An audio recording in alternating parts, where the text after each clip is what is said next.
कानपुर में इस बार भी जबरदस्त हंगामा हुआ है कांवड़ियों द्वारा। मेरठ कैंटोनमेंट हॉस्पिटल के सामने स्कूल बस में कांवड़ियों ने तोड़फोड़ की, गाजियाबाद में टैक्सी में तोड़फोड़ की, जबकि कानपुर में कांवड़ियों की पुलिस से झड़प हो गई।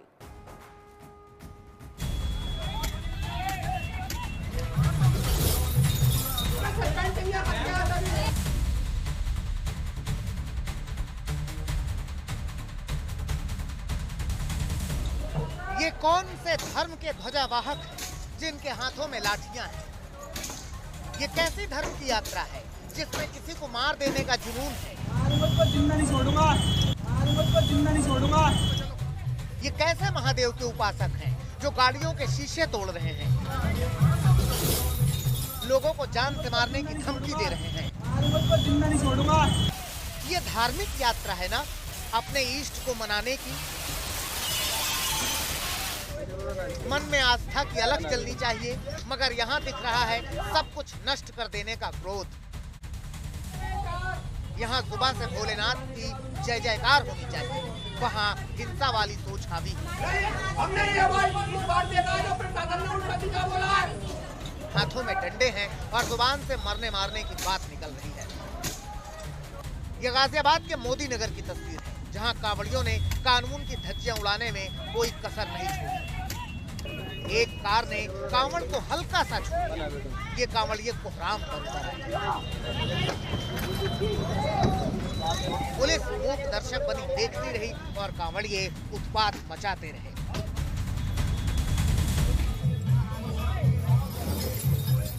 अब कांवड़ियों के कोहराम की दूसरी तस्वीर देखिए। सड़क के किनारे रखे कांवड़ से स्कूल की बस टकरा क्या गई, कांवड़िए इस बस पर टूट पड़े।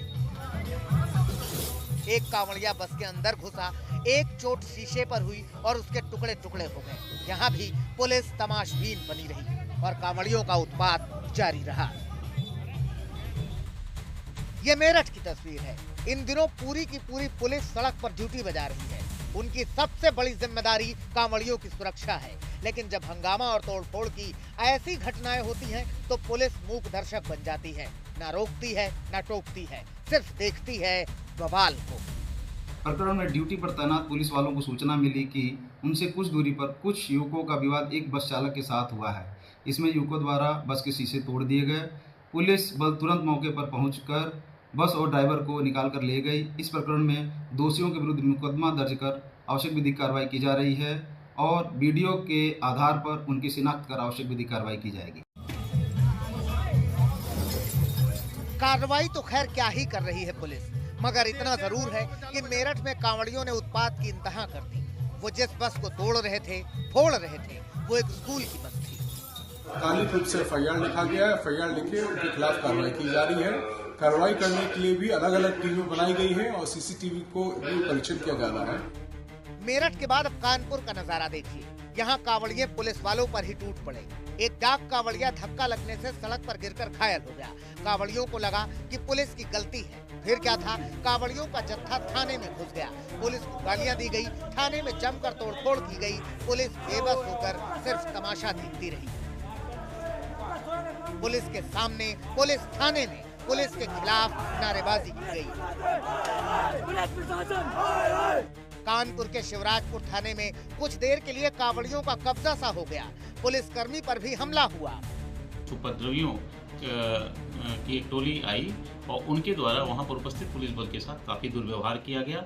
इस क्रम में वो पुलिसकर्मी थाने की तरफ चले गए। उनके पीछे पुनः वही उपद्रवी और आ करके थाने में काफ़ी हंगामा और तोड़फोड़ किए, जिसके संबंध में उसमें उपद्रवियों में कुछ लोगों को 170 बीएनएसएस के तहत पुलिस हिरासत में ले लिया गया। वो उनको जेल भेज दिया गया। अब इन तस्वीरों को देखिए, ये संभल की तस्वीरें हैं। कुछ लोग पुलिस वालों से भिड़ गए हैं। एक शख्स महिला पुलिस अधिकारी को डांट रहा है। आरोप है कि ब्रज घाट से कांवड़ लेकर लौट रहे कांवड़ियों के डीजे को पुलिस ने रोक लिया था। बस इतनी सी बात पर ये भड़क गई। संभल, गाजियाबाद, मेरठ, कानपुर की ये तस्वीरें एक बार फिर ये सोचने पर मजबूर करती हैं कि आस्था का आखिर मतलब क्या होता है। अगर ऐसी यात्रा हिंसा की तरफ ही ले जाए तो इसका मकसद ही क्या रह जाता है। कांवड़ यात्रा तो एक पवित्र पर्व की तरह है। यह समता और भाईचारे की यात्रा है। जप तप और व्रत की यात्रा है, मगर अफसोस कुछ उपद्रवी इस पर बट्टा लगा रहे हैं। संभल से अभिनव माथुर, गाजियाबाद से मयंक गौर और मेरठ से उस्मान चौधरी के साथ सिमर चावला, कानपुर आज तक। शिव भक्तों के लिए सावन के महीने में कांवड़ यात्रा श्रद्धा, आस्था, भक्ति, तप, त्याग और समर्पण का ऐसा जज्बा है जिसका एहसास नास्तिक मन को कभी नहीं हो सकता। और भक्ति के इसी भाव का सम्मान उत्तर प्रदेश में योगी सरकार के दौरान किया गया है, जिसे लेकर अक्सर चर्चा और बहस भी होती है। लेकिन आज एक खबर ऐसी आई कि बरेली, जहां एक कॉलेज के शिक्षक की कविता पर बवाल हो गया। दरअसल शिक्षक बच्चों को प्रेरणा देने के लिए कविता गा रहे थे और इसी कविता पर विवाद है। पहले वो कविता सुन लीजिए।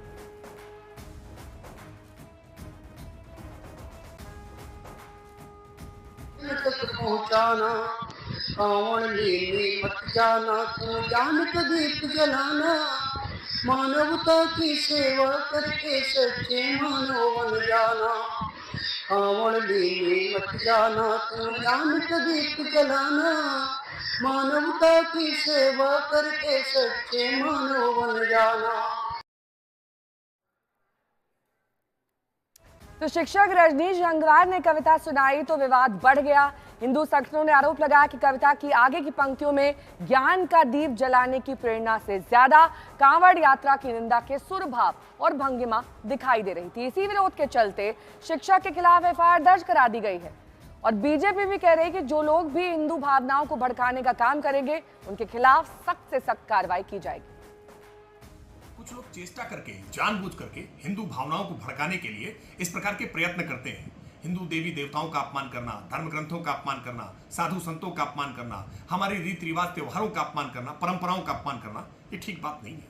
आप भारत के भीतर रहते हैं, आपकी उसमें आस्था हो या ना हो, आपकी आस्था नहीं है तो आप मत मानिए, लेकिन किसी दूसरे को अपमानित करने का कोई चेष्टा मत करिए। और ऐसी चेष्टा करेंगे तो कानून की कठोर धाराएं आपके ऊपर मुकम्मल कार्रवाई करने के लिए तत्पर रहेंगी।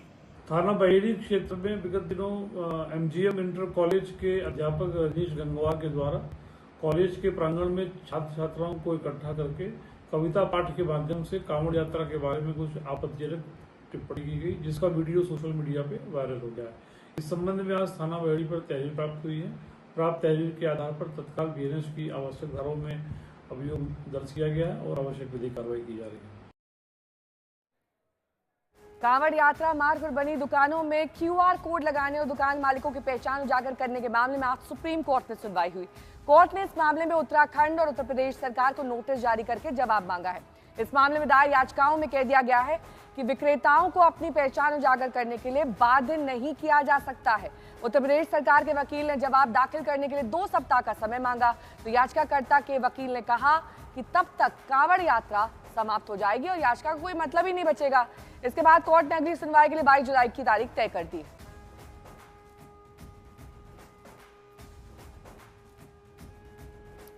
तो आपने रजनीश गंगवार जो कि शिक्षक है उनकी कविता सुनी, जिसको लेकर बवाल मच गया। अब उनकी सफाई भी सामने आई है, सुनिए क्या कह रहे हो।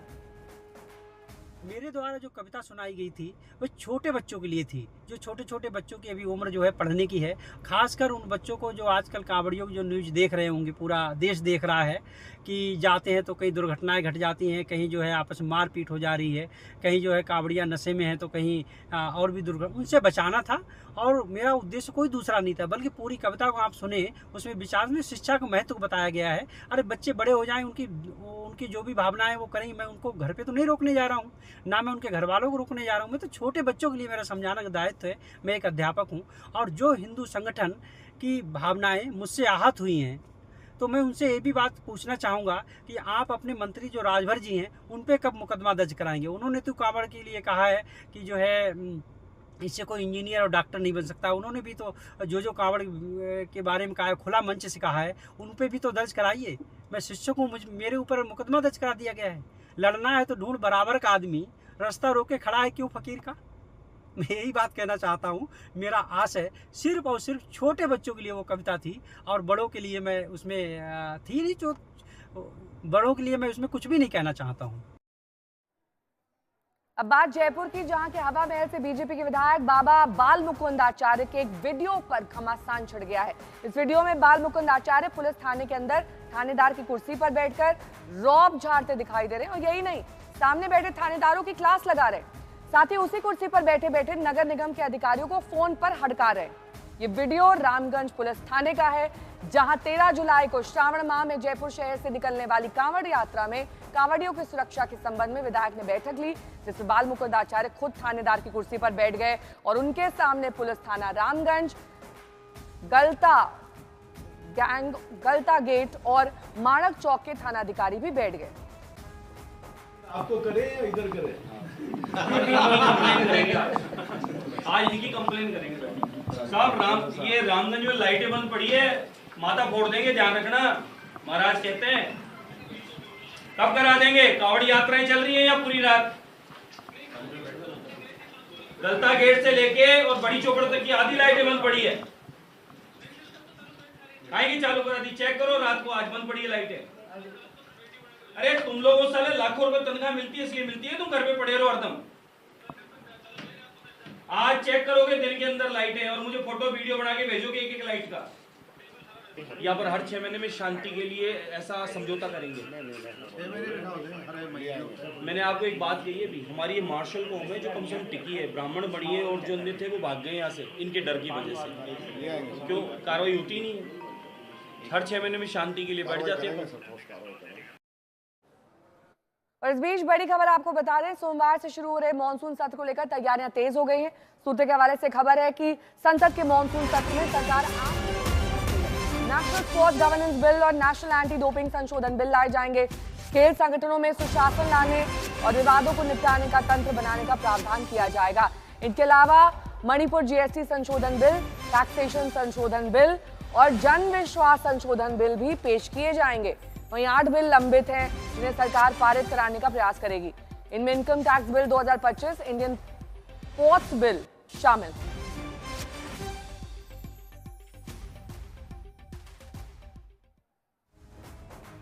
एक और बड़ी खबर का रुख करेंगे। मानसून सत्र को लेकर कांग्रेस की बैठक खत्म हो चुकी है। सोनिया गांधी की अगुवाई कांग्रेस की इस बैठक में हुई। बैठक में संसद के आगामी मानसून सत्र के लिए पार्टी की रणनीति को अंतिम रूप दिया गया। सूत्रों की माने तो बैठक में 2 अहम मुद्दों पर चर्चा हुई। ऑपरेशन सिंदूर और सीजफायर को लेकर कांग्रेस सरकार को घेरेगी। वहीं दूसरा, बिहार में वोटर लिस्ट रिवीजन को संविधान की लड़ाई से जोड़ा जाएगा। वहीं सहयोगियों की भूमिका को लेकर मंथन हुआ। साझा इंडिया ब्लॉक की रणनीति क्या रहेगी, इस पर तृणमूल कांग्रेस को भी एकजुट कर सरकार पर कैसे दबाव बनाया जाए, इस पर चर्चा की गई। साफ है, मानसून सत्र के हंगामेदार होने के आसार हैं, जहां सरकार और विपक्ष दोनों अपनी अपनी तैयारियां तेज कर चुके हैं।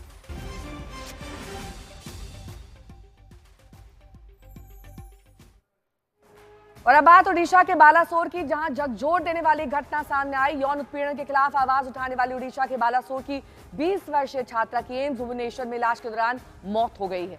छात्रा ने इसी महीने की शुरुआत में अपने एचओडी पर यौन उत्पीड़न का आरोप लगाया था। कॉलेज प्रशासन की ओर से ना कोई एक्शन लिया गया। इससे निराश होकर छात्रा ने कैंपस में ही खुद को आग लगा ली, जिसकी खौफनाक तस्वीरें सामने आई थी। खुद को आग लगाने के बाद छात्रा 90% झुलस गई थी। कल ही राष्ट्रपति द्रौपदी मुर्मू ने भुवनेश्वर पहुंचकर उससे मुलाकात की थी और पीड़ित लड़की का हालचाल जाना था। लेकिन आज ये छात्रा जिंदगी की जंग हार गई। ये तस्वीरें इस पूरे घटनाक्रम को बयां कर रही हैं। वो सीसीटीवी फुटेज देखिए जिसमें आत्मदाह इस छात्रा ने किया। जब शिकायत अनसुनी कर दी गई तो निराशा के चलते उसने आत्मदाह कर लिया।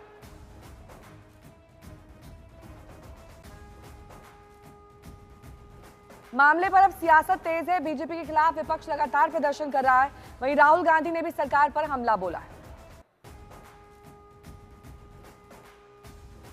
कांग्रेस सांसद राहुल गांधी ने एक्स पर लिखा कि ओडिशा में इंसाफ के लिए लड़ती एक बेटी की मौत हुई है।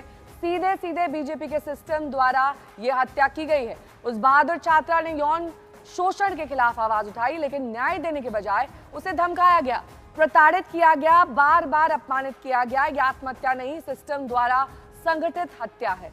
राहुल गांधी के ट्वीट का जवाब बीजेपी की तरफ के केंद्रीय मंत्री धर्मेंद्र प्रधान ने दिया। उन्होंने एक्स पर लिखा कि राहुल गांधी और कांग्रेस का ओडिशा की बेटी के साथ हुए दुखद घटना पर ओछी राजनीति बेहद दुर्भाग्यपूर्ण है। एक गंभीर और संवेदनशील मुद्दे को राजनीतिक हथियार बनाना राहुल गांधी की सस्ती और ओछी मानसिकता को दर्शाता है।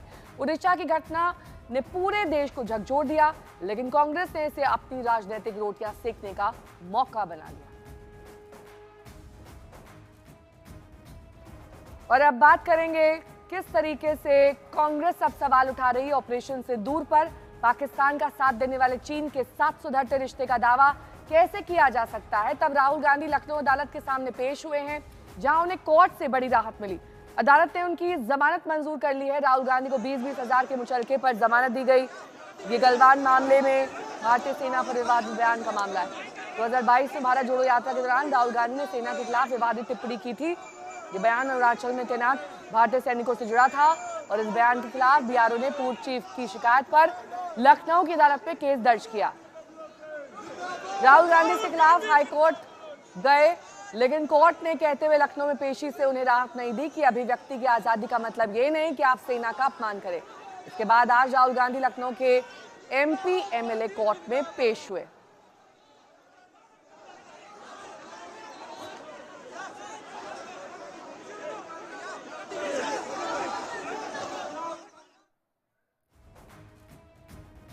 और अब बात बिहार की, जहां पर ताबड़तोड़ अपराध का सिलसिला जारी है और इसको लेकर नीतीश राज पर कई सवाल उठ रहे हैं। पटना के बेउर इलाके में कुएं में मिली बैंक मैनेजर के शव से सनसनी फैल गई।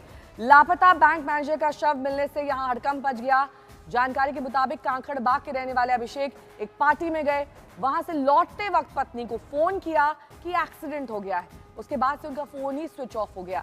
इससे पहले कल बेगूसराय में दिन दहाड़े एक युवक को मार डाला गया। कई राउंड फायरिंग हुई जिसमें एक शख्स की जान चली गई, 3 लोग घायल हुए हैं। खगड़िया में भी हत्या हुई। समस्तीपुर में फायरिंग, सहरसा में पुलिस पर हमला हुआ जिसमें हमलावरों ने इंस्पेक्टर का सिर फोड़ दिया। आईसीआईसीआई लोम्बार्ड के ब्रांच मैनेजर अभिषेक वरुण का शव आज पटना के ग्रामीण इलाके हसनपुरा गांव में मिला है। एक कुएं में जो है ये शव मिला है और हम इस वक्त वहीं पर मौजूद हैं। और दरअसल ये इलाका ऐसा है जहां पर गाड़ियां भी नहीं जो है यहां पहुंच सकती हैं, रोड इतना ख़राब है।